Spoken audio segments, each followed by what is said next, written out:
The good news about being your own boss is that you have a flexible calendar. The bad news about being your own boss is that you have a flexible calendar when most of your time or much of your time is your own. You have to be the one that decides what gets done. Other than client meetings and answering client deliverables, what exactly do you do in your business each week to keep your practice full? Especially when you are surrounded by loads and loads of things that you can do. Social media you can post, things you can build in your business, tools you can implement, processes.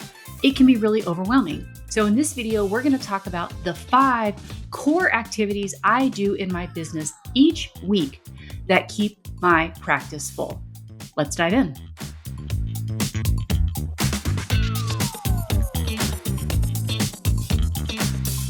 Every week, you might sit down at your computer ready to slay the week and then wonder, so what exactly do I do in my business to keep it moving forward? I'm going to give you the 5 things I do in my business every week.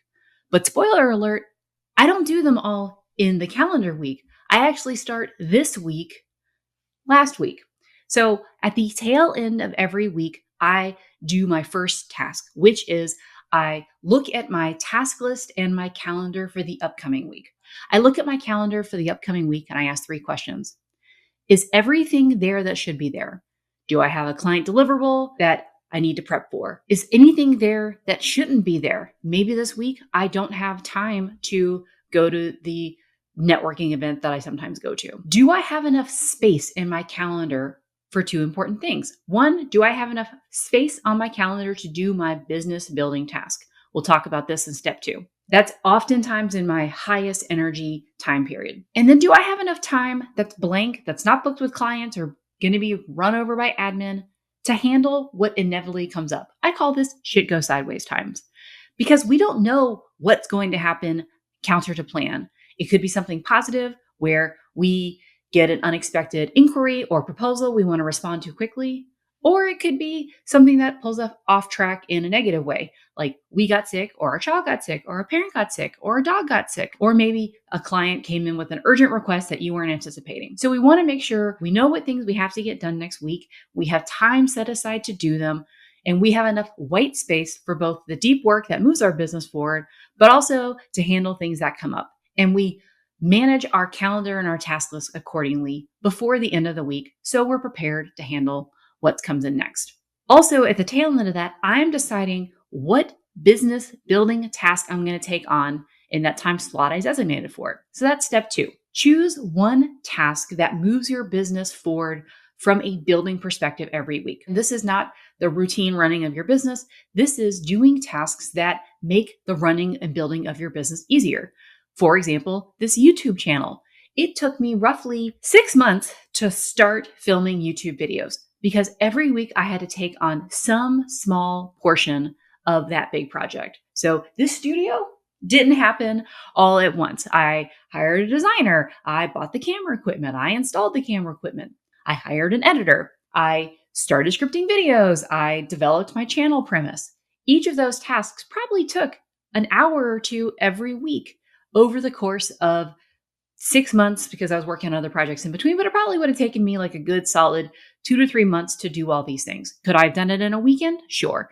But I wanted to do the whole kit and caboodle. So I spent time every week working on this as my business building project, knowing that these videos are both used for discovery, used for clients. It's a nice asset to have in my business. So every week, again, I worked on one business building task. Usually that ladders up to a project I'm working on for a given month or a given season, and I've decided those in advance. So this is just what can I get done this week to move that project forward. So now once I get to Monday, I do 3 more tasks in the given week. And these are usually associated with my marketing and my authority building systems. I am deepening my connections and building my network. So every week I am sending out 5 to 10 emails to people I don't know and want to, people I kind of know and want to get to know better, people who are actively in my world that are not yet clients that I want to build a relationship with, my clients, and my former clients and referral sources. So I'm not reaching out to one of those people every day. I tackle a group a week saying, how can I build my network, making connections? How can I deepen the relationships with the people who are in them? When it comes to potential clients, I'm looking at my prospect and pipeline list saying, who do I need to follow up with? How can I add value? How can I reach out and support them? For my clients, I'm looking at what's coming up, who's up for renewal, what do they need? So I'm looking at my clients 1 week out of the month. And then I'm looking at my past clients and referral sources.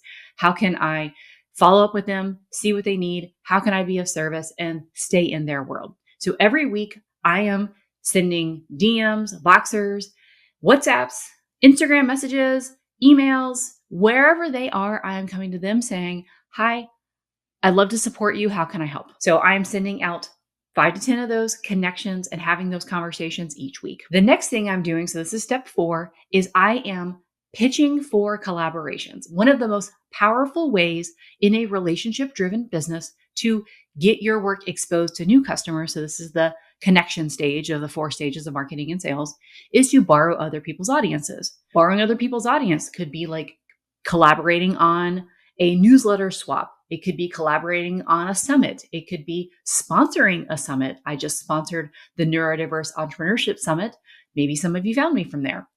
It could be guest teaching or a guest workshop or a guest blog. It could be just being genuinely helpful in a community you're already in. Technically, that's someone else's audience. I have my team pitch me on podcasts every week.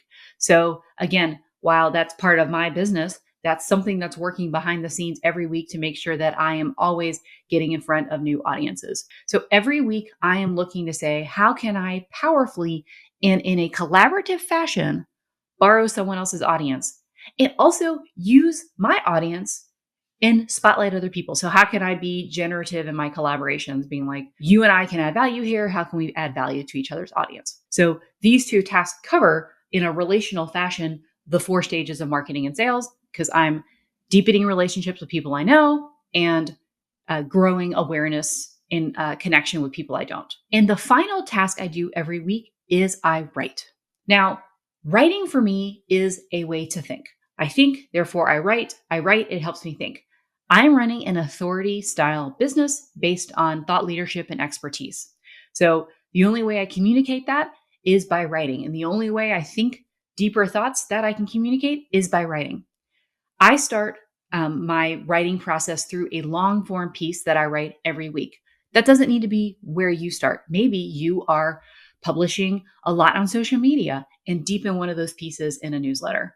Maybe you don't need to write content quite that much, but you are working on long form blog posts that go on your website once a month.